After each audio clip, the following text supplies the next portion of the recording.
Nanginginig ang boses ni Ivy na may halong sakit at galit.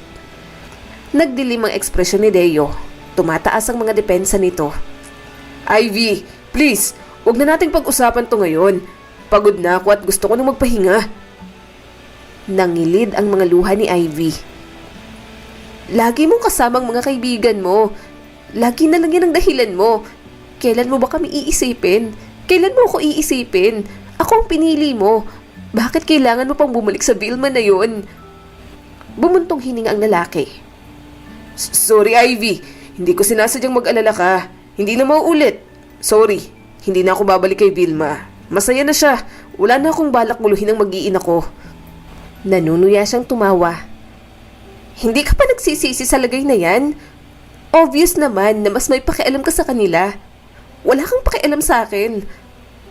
Tuluyang sumabog si Deo. Anong gagawin